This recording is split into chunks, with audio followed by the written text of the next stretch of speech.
دین کو غالب کرنے کے لیے، اس کے بھیجے ہوئے نظام کو اپنے زندگیوں میں اور انسانیت کی زندگیوں میں جاری اور ثانی کرنے کے لیے ہم سے جس قربانی کا بھی مطالبہ ہو، ہم اس قربانی کو دینے کے لیے تیار ہوں اور ہم وقت تیار ہوں، تب جا کر جو ہے اسلام اس ملک میں اور دنیا میں غالب ہو سکتا ہے۔ دعائیں کرنے سے اسلام غالب نہیں ہوگا۔ اگر دعائیں کرنے سے اسلام غالب ہوتا تو حضور صلی اللہ علیہ وسلم سے بڑھ کر کوئی مقبول دعا اس کائنات کے اندر نہیں۔ وہ سیدھا جا کر مسجد نبوی میں بیٹھ جاتے اور اللہ سے دعا مانگتے کہ یا اللہ، یہ قریش والے آ رہے ہیں، ان کو ہلاک اور برباد کر، ان کو واپس بھیج دے۔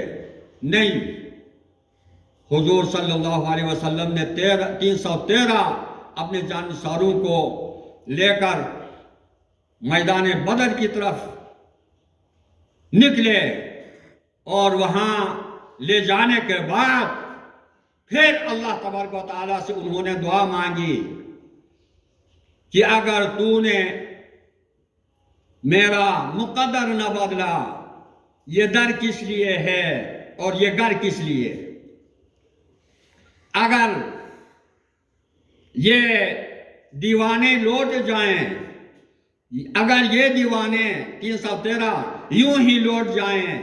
یہ در کس لیے ہے اور یہ گر کس لیے؟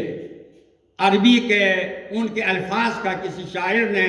اردو میں ترجمہ کیا ہے۔ حضور صلی اللہ علیہ وسلم نے جب دعا مانگی تو اللہ تبارک و تعالیٰ نے 313 کو اس بڑی فوج پر جو تمام ہر قسم کے اسلحوں سے مسلح تھے، ان پر غلبہ دے دیا اللہ تبارک و تعالیٰ نے۔ اللہ تبارک و تعالیٰ کی سنت یہی ہے، نظام اسلام کو، نظام حق کو غالب کرنے کا اور اس کو دنیا میں جاری کرنے کی ذمہ داری اللہ تبارک و تعالیٰ نے ہمارے سعی و جہد پر رکھی ہے۔ تم محنت کرو گے، تم جد و جہد کرو گے، تم جان اور مال خرچ کرو گے، تب جو ہے یہ نظام، میرا بھیجا ہوا یہ نظام دنیا پر غالب ہو جائے گا۔ میں نہیں کروں گا۔ میں نے تمہیں عقل دی ہے، تمہیں وسائل دیے ہیں، تمہیں جتنے بھی وہ ہیں ذرائع ہیں مقابلے کے لیے یا اس دعوت کو پھیلانے کے لیے، میں نے تمہیں دی ہیں، اور اس میں اگر تم محنت کرو گے تو تمہارے لیے میرے پاس جنت جیسی نعمت موجود ہے، بدلہ موجود ہے، جزا موجود ہے۔ اگر میرے حکموں پر عمل کیے بغیر یوں ہی بیٹھ جاؤ گے تو پھر نہ دنیا میں تم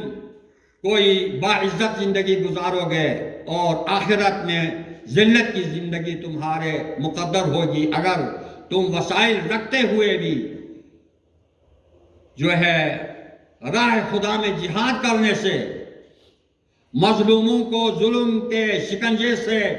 نکالنے کے لیے اگر تم آگے نہیں بڑھے تو پھر تم سے زیادہ ذلیل اور خوار اس کائنات کے اندر کوئی نہیں ہوں گے،